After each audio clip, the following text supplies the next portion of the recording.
El matrimonio de Franz Kafka.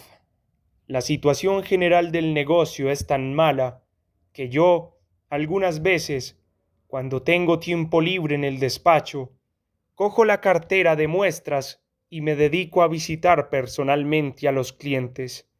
Hace tiempo que he decidido ir a visitar acá, con el que antaño tuve continuas relaciones comerciales, pero del que, por motivos desconocidos, no sé nada desde el año pasado. Para este tipo de problemas no hace falta que se den motivos. En la inestable situación de hoy puede decidir una nadería o un estado de ánimo, y del mismo modo, una nadería o una sola palabra pueden arreglarlo todo. No obstante, me resultaba incómodo visitar acá. Era un hombre ya mayor, en los últimos tiempos con mala salud, y aunque aún manejaba todos los hilos del negocio, apenas aparecía por allí. Si se quería hablar con él, había que ir a su vivienda. Un trámite así se va aplazando. Ayer por la tarde, sin embargo, a las 6 me puse en camino. Ya no era una hora de visita, pero el asunto no era una formalidad social, sino de mera trascendencia comercial. Tuve suerte. K estaba en casa. En ese momento, como me dijeron en la entrada, acababa de regresar de dar un paseo con su esposa y ahora estaba en la habitación de su hijo, que no se encontraba bien y estaba en cama. Me pidieron que fuera hasta allí. Al principio dudé, pero venció el deseo de terminar lo más rápidamente posible la fastidiosa visita, así que me dejé guiar, tal como estaba, con el abrigo puesto y el sombrero y la cartera de muestras en la mano, por una habitación oscura hasta llegar a otra iluminada, en la que había una pequeña reunión. Por instinto mi mirada recayó, en primer lugar, sobre un representante de negocios al que conocía muy bien y que, en parte, es un competidor. Así que él se había deslizado hasta allí antes que yo. Estaba sentado cómodamente al lado de la cama del enfermo, como si fuera el médico, con su elegante abrigo abierto y abombado. Daba una impresión de poderío. Su frescura era insuperable. Algo similar debía de pensar el enfermo, quien, con las mejillas ligeramente coloradas por la fiebre, yacía a su lado y lo miraba. Por lo demás, ya no era joven, más bien de mi edad, con una barba corta y algo descuidada por la enfermedad. El viejo K, un hombre alto y ancho de hombros, pero por su pernicioso padecimiento, para mi sorpresa, muy delgado y algo encogido, parecía haberse vuelto inseguro. Estaba de pie, tal y como había llegado, con su abrigo de piel, y le murmuraba algo al hijo. Su esposa, pequeña y frágil, pero muy activa, aunque solo respecto a él, a nosotros apenas nos miraba. Estaba ocupada en quitarle el abrigo, lo que provocaba dificultades, dada la diferencia de estatura entre ambos. Al final lo consiguió. Tal vez la dificultad real estaba en que K era muy impaciente e intranquilo. No dejaba de pedir la butaca con las manos. La mujer se le acercó rápidamente en cuanto logró quitarle el abrigo. Ella misma tomó el abrigo de piel, que prácticamente la hizo desaparecer, y se lo llevó fuera. Ahora parecía haber llegado mi turno, o tal vez no había llegado, ni llegaría jamás. Si quería intentar algo, tenía que ser de inmediato, pues mi instinto me decía que las condiciones para una conversación de negocios irían empeorando. Quedarme allí pegado sin límite de tiempo, como pretendía el representante, no era mi estilo. Por lo demás, tampoco quería tener la más mínima consideración hacia él. Así que comencé, sin más preámbulos, a comunicarle mi asunto, a pesar de que noté que K tenía ganas de conversar un poco con su hijo. Por desgracia, tengo la costumbre cuando me excito un poco al hablar, y eso me ocurre muy pronto y en aquella habitación, de enfermo más pronto de lo normal, de levantarme e ir de un lado a otro. En mi propio despacho resulta cómodo, pero en la habitación de un extraño molesto. Pero no pude contenerme, sobre todo porque me faltaba mi cigarrillo. Bueno, cada uno tiene sus malas costumbres y las mías se podían alabar en comparación con las del representante.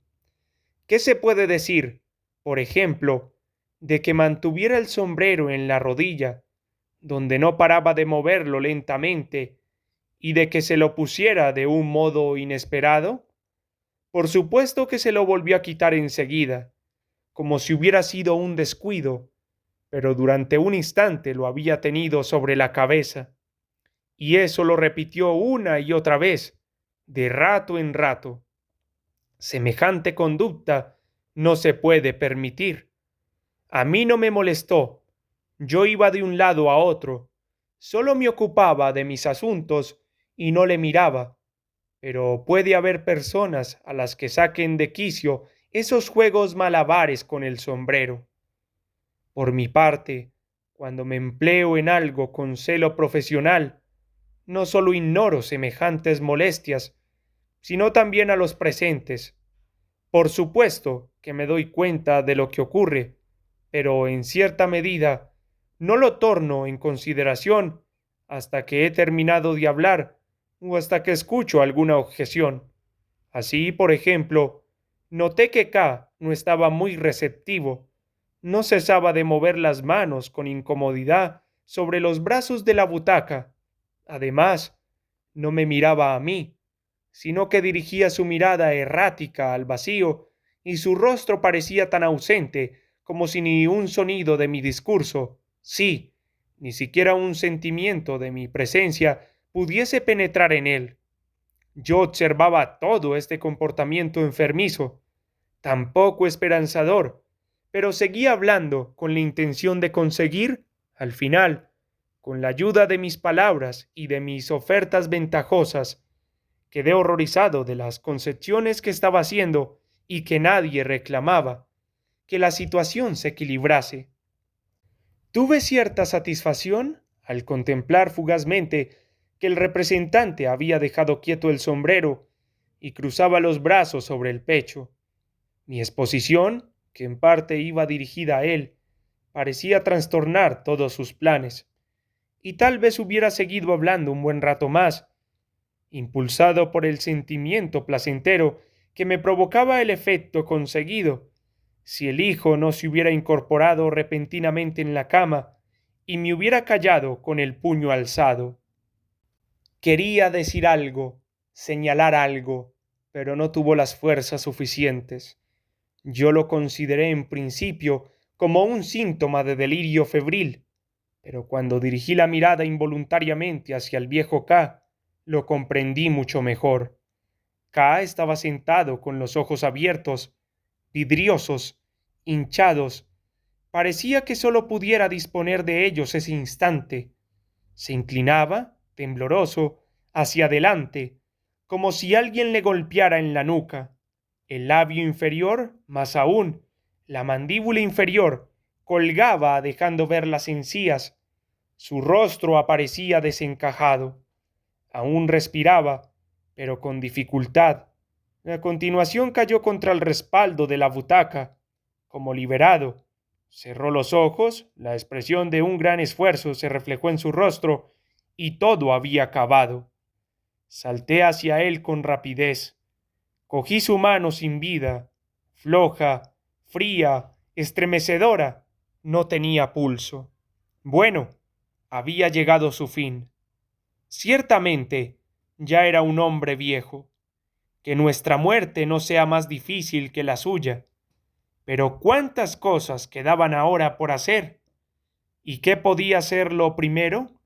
Miré a mi alrededor en busca de ayuda, pero el hijo se había tapado la cabeza con la manta.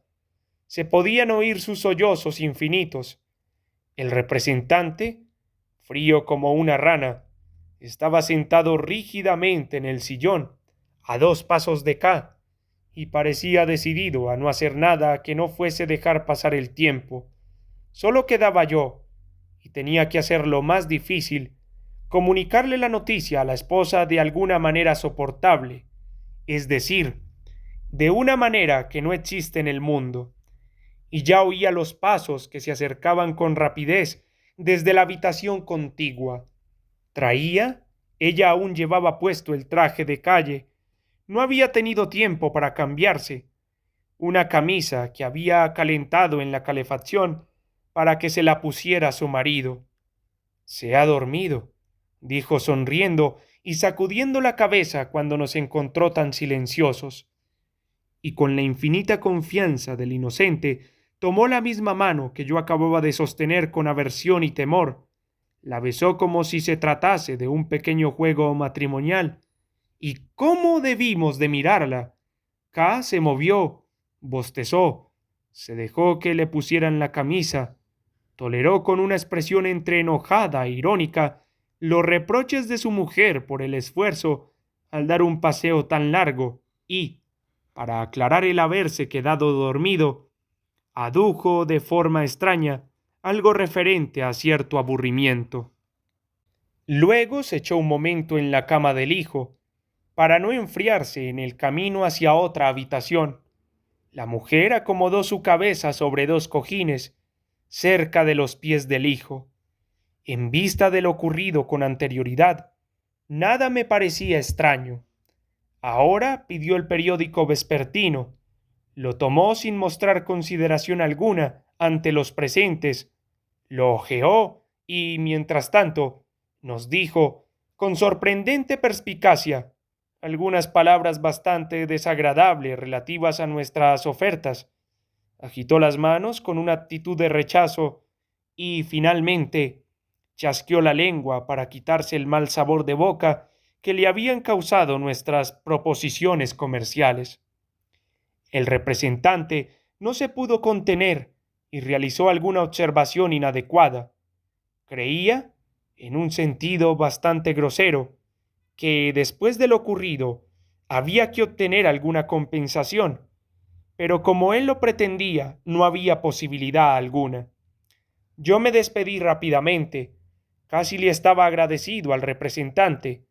Sin su presencia no hubiera tenido la fuerza de decisión para irme en ese momento. En el recibidor me encontré de nuevo a la señora K.